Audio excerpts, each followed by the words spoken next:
জয় যিশু। প্রথম পাঠ প্রবক্তা দানিয়েলের গ্রন্থ হতে আজকের বাণী পাঠ।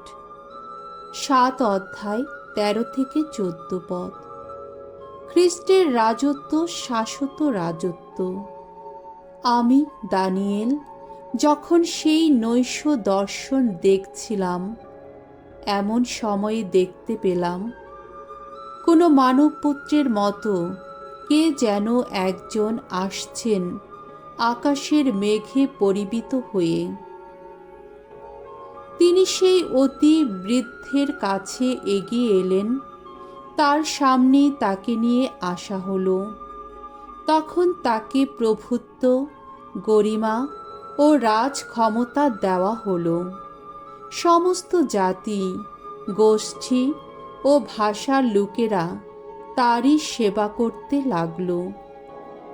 তার প্রভুত্ব সে তো চিরকালেরই প্রভুত্ব, তা লোপ পাবার নয়।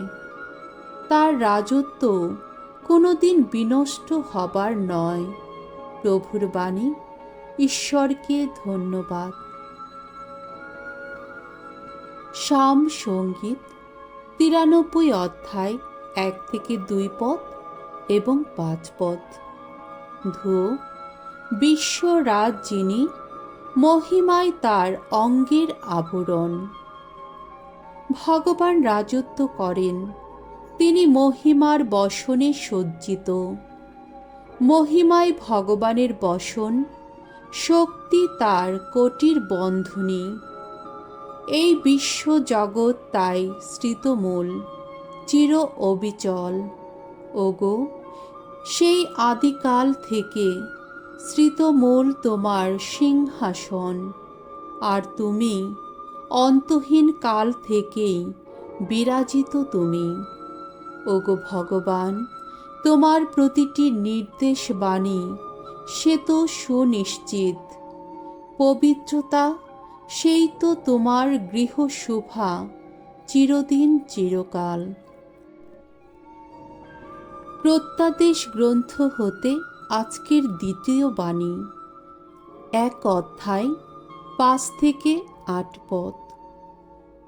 পৃথিবীর সব রাজার অধিরাজ যিনি, তিনি আমাদের করে তুলেছেন পিতার সেবায় নিবেদিত এক রাজকীয় যাজক সমাজ। প্রিয়জনেরা, ঐশ্য অনুগ্রহ ও শান্তি তোমাদের ওপর নেমে আসুক।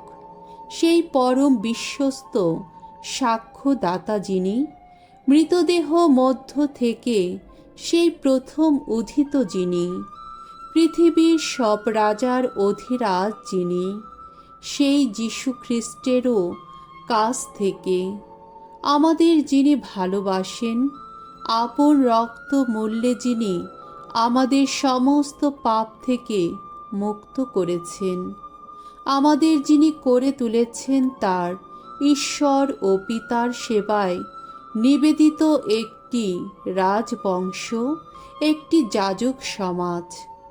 কীর্তিত হোক তার মহিমা ও পরাক্রম কালে কালান্তরে। আহা, তাই হোক।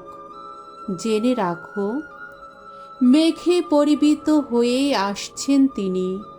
তাকে দেখতে পাবে প্রতিটি চোখ, দেখতে পাবে তারাও যারা তাকে বিদ্ধ করেছে। তারই শোকে এবার বিলাপ করবে পৃথিবীর সমস্ত জাতির মানুষ। হ্যাঁ, তাই ঘটবে।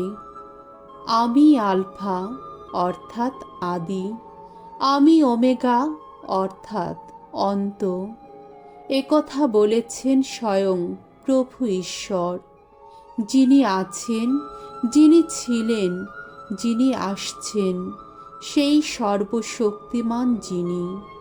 প্রভুর বাণী। ঈশ্বরকে ধন্যবাদ। বাণী বন্দনা।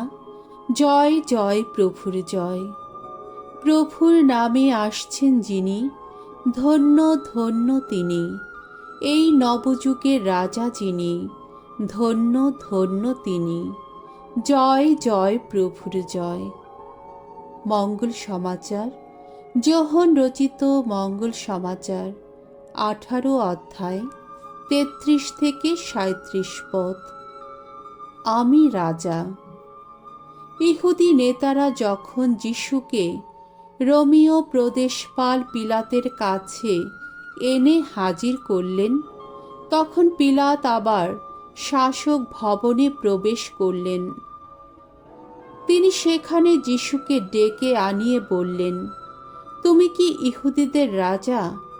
যিশু উত্তর দিলেন, এ কথা আপনি কি নিজে থেকেই বলছেন, না অন্যেরা আমার বিষয়ে আপনাকে বলেছে?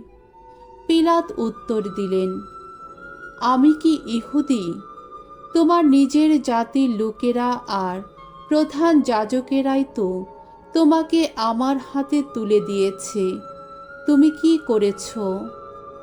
যিশু উত্তর দিলেন, আমার রাজ্য তো এই জগতের নয়।